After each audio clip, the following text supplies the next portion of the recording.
Hi, dreamers. I'm Percival. And I'm Viviane. And we are your hosts of the Dreamscape Chronicles. If you would like to share a story for us to tell or come on the show and share it yourself, we welcome all dreamers to contact us at dreamscapechronicles@outlook.com.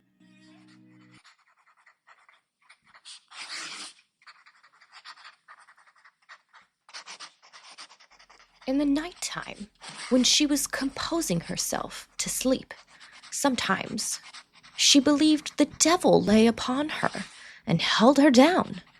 Sometimes that she was choked by a great dog or thief lying upon her breast so that she could hardly speak or breathe. And when she endeavored to throw off the burthen, she was not able to stir her members. And while she was in that strife, sometimes with great difficulty, she awoke of herself. Sometimes her husband, hearing her make a doleful, inarticulate voice.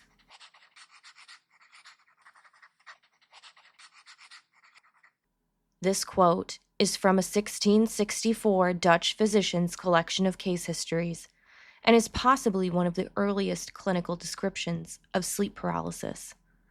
His official diagnosis of the patient? Incubus, or the nightmare. Moving forward 300 years to an article published in 1991 regarding a modern variation of the nightmare diagnosis being investigated as sudden unexplained nocturnal death syndrome, otherwise known as SUNS. Since 1977, over 100 people from all over Southeast Asia had mysteriously died in their sleep. The community most severely affected had been linked to a higher percentage of people experiencing sleep paralysis who also believed in the Dab Sag, a crushing nightmare spirit which sits on the chest and stole their breath. In 35 years since SUNS was identified, the statement on the cause of death remains unknown.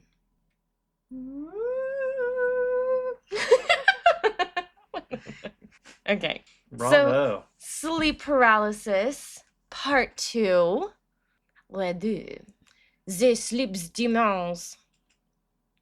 No, for real, we're back. Sleep paralysis.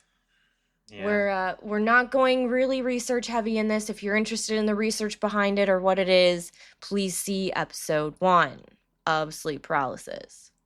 So, 30 years of sleep paralysis and hallucinations or third sight. Also an option. I have a lot of these stories, but I don't want to tell every single one where I saw a shadow run around the room because most of them are kind of the same. Well, and in the last episode, you went into a little bit of detail on the smaller entities or the smaller shadow beings that you saw running around. Maybe you want to touch on the other two a smidgen more? Oh, okay. Let's call this one, this is the OG of the shadow figures then, for me anyways. So I don't remember exactly how long it was before I saw her the first time. Her? Yeah, this shadow figure that I call the night hag. Okay. I feel like that's what it is. From all the research I've done, that's the closest that this thing is to anything. So it's weird because now they're saying kids don't see these shadow figures. Some of them are seeing like a computer. What? Yeah, kind of like the Matrix, I guess. Oh, that's weird. So they're experiencing something totally different. So I don't know if it's cultural, but like why all of a sudden now is it altering its state if for hundreds and hundreds of years it's been these same shadows that sit on you and feed on scaring the out of you.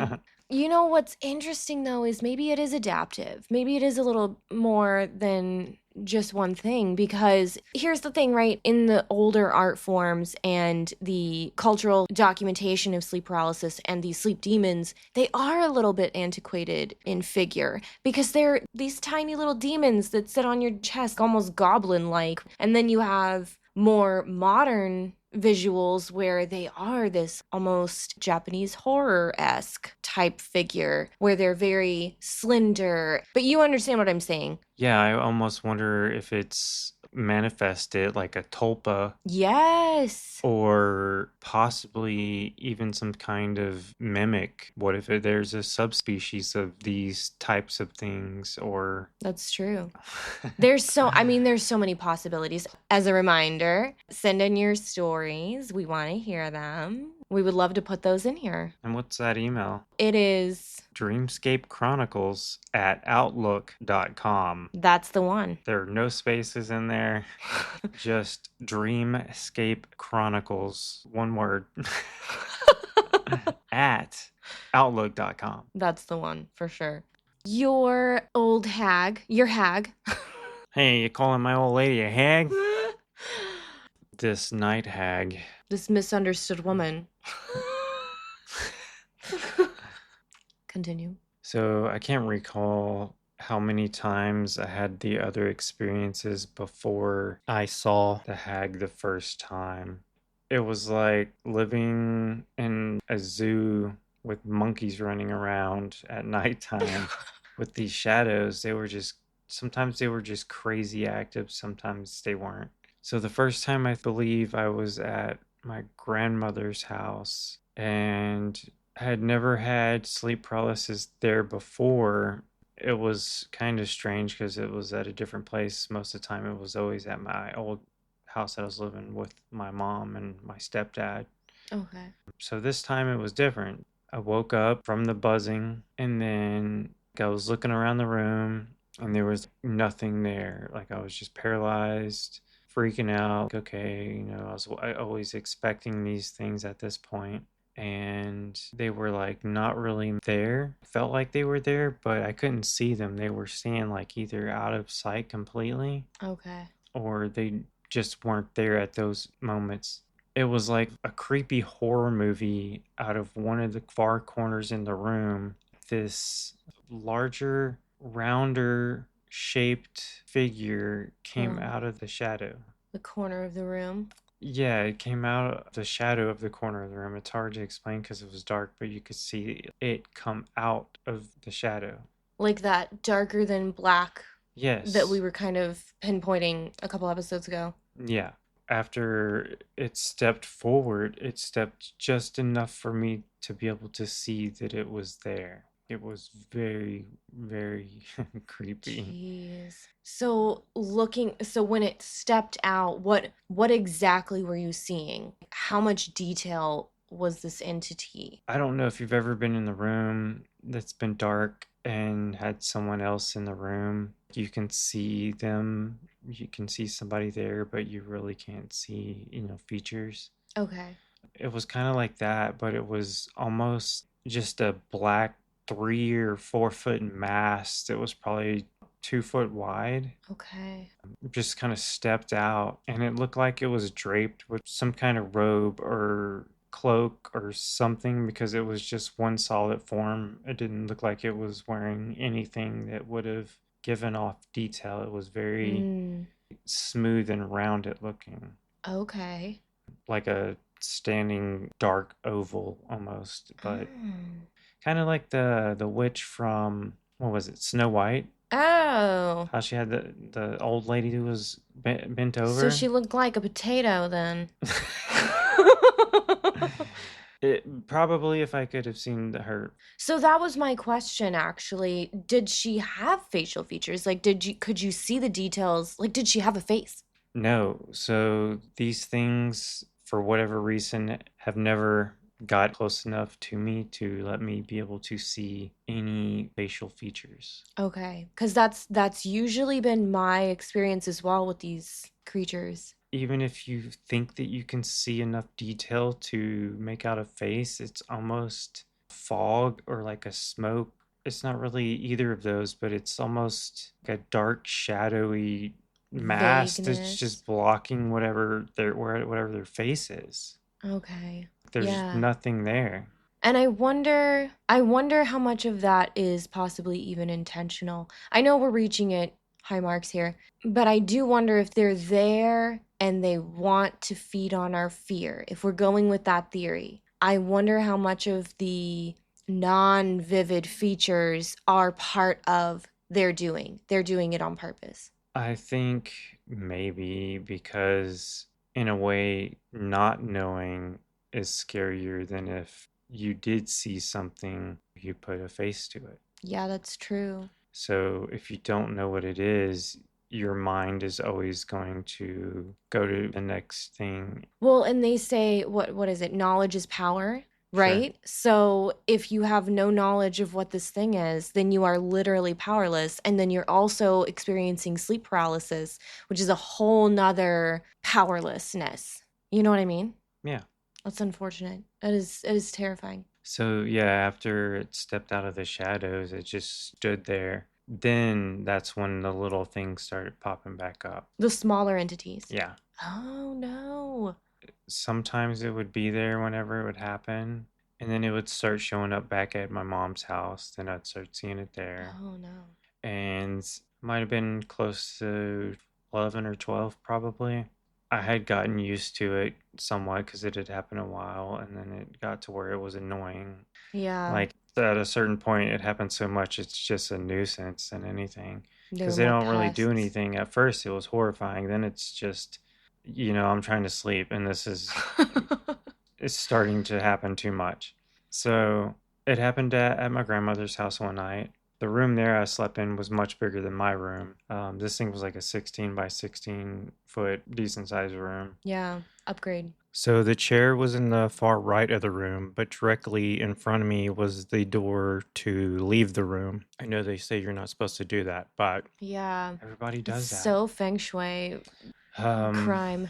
and then the closet was on the left hand side of that doorway, so you could see the door to leave, the door to the closet on the left, and there's a dresser on the right, and in the corner there was this velvet wing-backed chair that was teal blue color. Oh, okay. Right, it was a really pretty chair, but Antique. I don't know how antique. I mean, it was old. It was like the handles and legs were carved out of wood. It was a pretty fancy looking little chair. Yeah. Anyways, during sleep that night, I had expected the night hag to show up with the little shadows. I hate those things so much. I was like, okay, here we go again. Like it was normal routine. The buzzing to ringing to like, oh, my ears hurt and now I'm paralyzed. Uh, I was expecting her to be there, lurking, doing her normal, scare the crap out of me, feed off 5 minutes of giving me a panic attack, and then bounce out for the night. Fast food. Yeah, pretty much. And she wasn't there. And I was like, okay, that's weird. Huh. But the little things were there. And these things had started to kind of do like a pattern, right? They were there, and then she eventually showed up. Then they hung around her when she was around. And if she wasn't around, they weren't really there. Okay. But then they would trickle in, and then she would be there. I'm imagining that these smaller spirits kind of operate like, the African birds that pick the teeth clean of the hippos. And hippos are notorious for being extreme predators in their own right. And then these birds have an agreement, they come and clean their teeth and the hippos don't hurt them. That's kind of what it seems like because they feed on something that the hippo already feed on. So you heard it here first. The shadow figures are parasitic parasites of the old hags and Parasitic, other entities. They're parasites. parasite. Yeah, they have a nice little agreement. So they're like bottom feeders. Yeah. Yeah, they're very Symbiotic. Yes, Yes, I they're agree. of each other. I would concur with that. It was odd for them to show up without the hag. Yeah, so I was just laying there and then they started trickling in and I'm like, okay, well, she's gonna show up. And normally whenever she would show up, it would be out of corner, somewhere that was already hard to see. It's weird because whenever you go to sleep and if you wake up in a completely dark Oh, your eyes, yeah. yeah, you can see for a moment. So it's like even though it's dark, you can still see, just not very good until you turn the light on and then it goes away. Till your eyes dilate and Yeah. adjust again.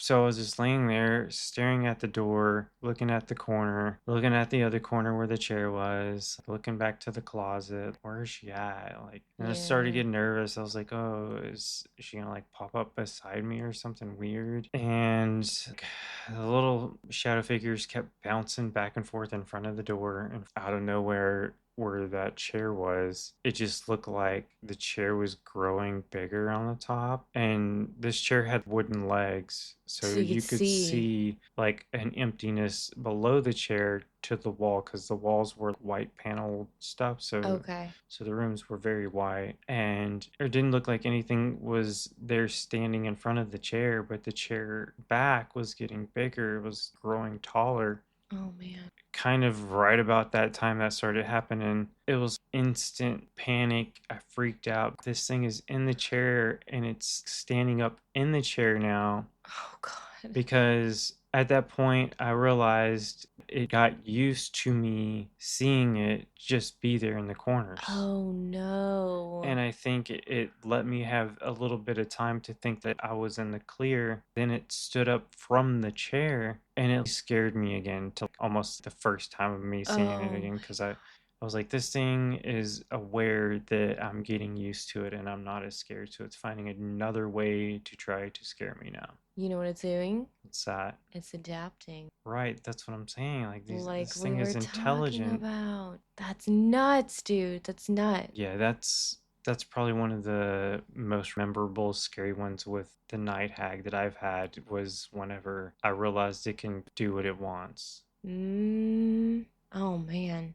With the story that I shared in I think it was the second episode for, I don't know. But my sleep paralysis story with the one coming out of the vase in my bedroom, I don't know that I would consider her to be the hag because it didn't feel like a masculine presence. It did feel like a feminine presence, but I don't know that I would have considered her the hag either because she was so tall. She was not plump or short or any of those things. You know, she was shrouded, sure, but she was never a small presence. She was very large, too tall for the room large. That's interesting. I'm sure that there's got to be some more instances of one that appears like this to where it's like taller than the room. You try so hard to not panic when this sets in because, really, no kidding, you have no motor control. Absolutely none. To the point that you can't even talk. You can't scream, you want to scream. You can't ask for help. You can't move. There's no forcible way of getting yourself out of this for the most part. When it gets to that point, you kind of just try to relax and just sink into it and hope that it passes. And I think these entities, I think that they can tell.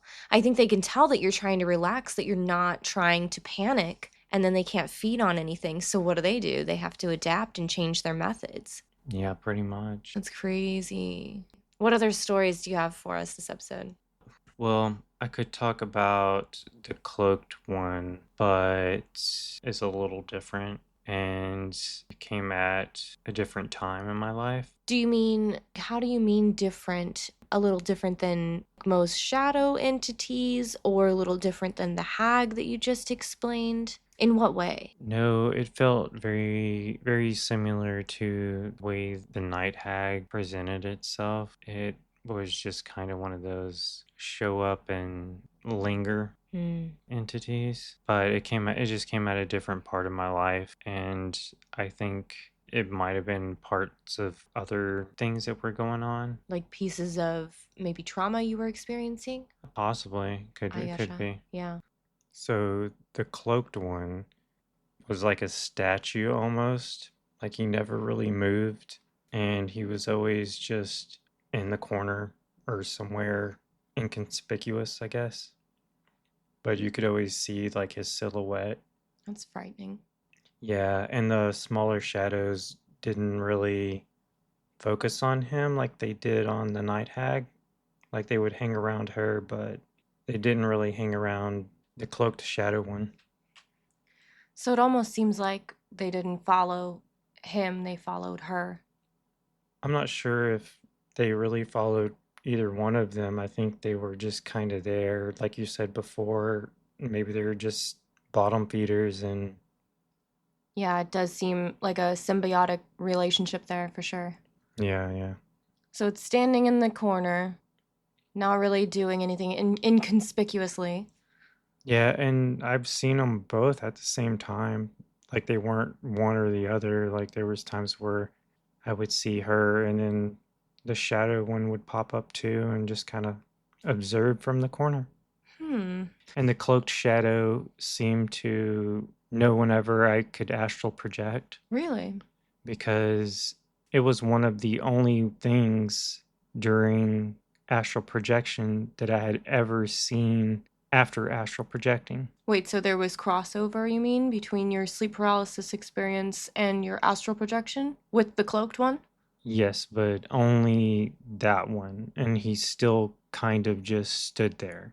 But you never saw the hag or the smaller shadow entities. Correct. Yeah, like they happened just during sleep paralysis, but the shadow cloaked one I could see if I had astral projected, but it wasn't always there either, though.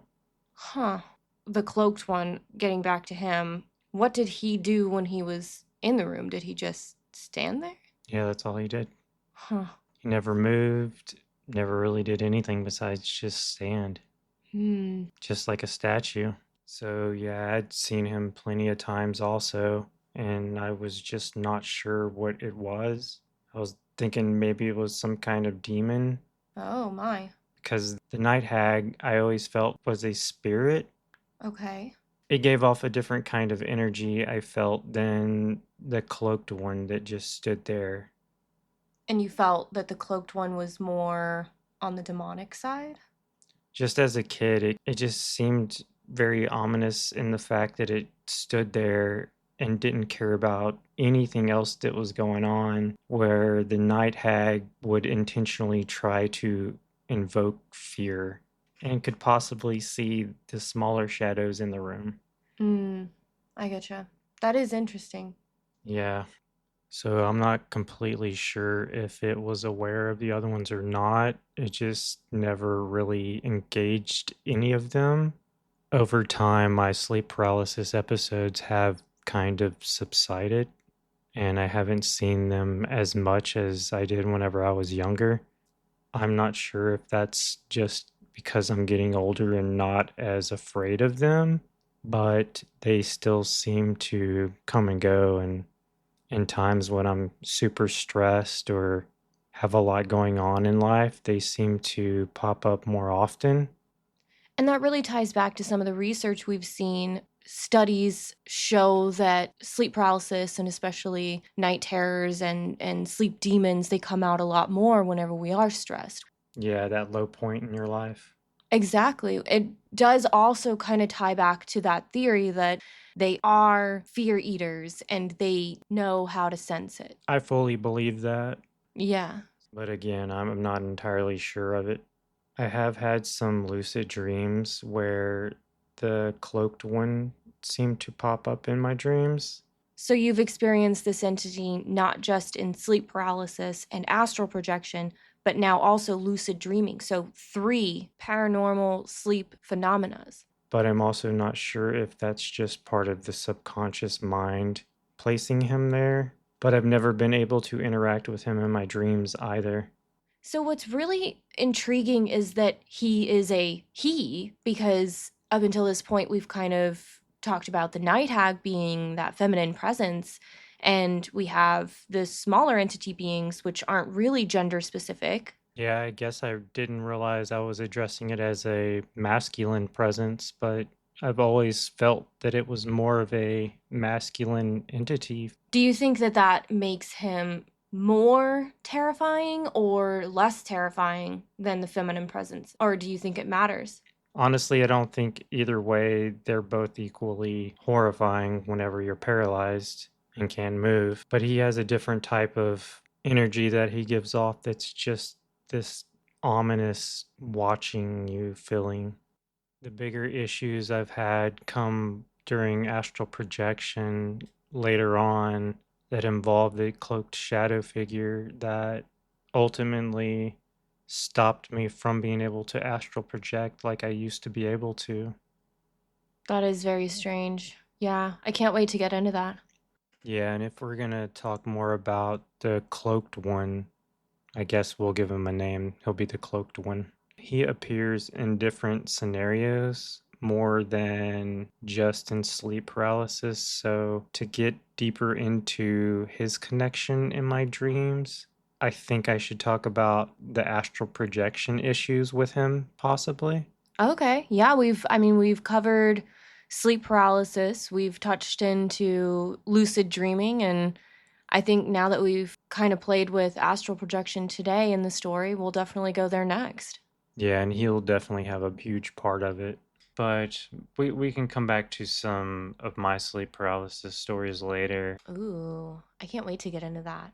That'll be a good place to pick up next episode. Yeah, I think so. And then we can either circle back around to some more of my sleep paralysis stories. Yeah, I think that's a great idea. We could talk your ears off with our experiences, but the thing is we built this platform to have that comparison, to be able to investigate the things that most people don't tie in together because we don't have enough stories. We don't have enough experiences written down and documented to be able to compare and figure out where the commonalities are coming from. And we really want to know. Yes, so anything that you have that you might consider even close to this topic, just write us a small email and we'll catalog it and we'll let you know if we want to use it or not. Yeah, send it to us. If it's a good fit, we will definitely get you on here. Or if you don't want to be on here, we can tell your story. There's so many people experiencing this. And I think just like mental health, it does have a stigma.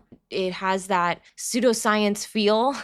Right, we're still very much in a society where it's not the best thing to be talking about experiencing these things or seeing these things, even though people are coming out more openly with paranormal and the supernatural things that are happening that are starting to be hard to deny. Yeah. I mean, it's not like anyone's really that concerned you're going to get thrown in the loony bin anymore, but we are still concerned people will look at us sideways. Percival and I, we will not look at you sideways. We just want to know because we're having very similar experiences and we want more information about it. This is the dark side of pseudoscience.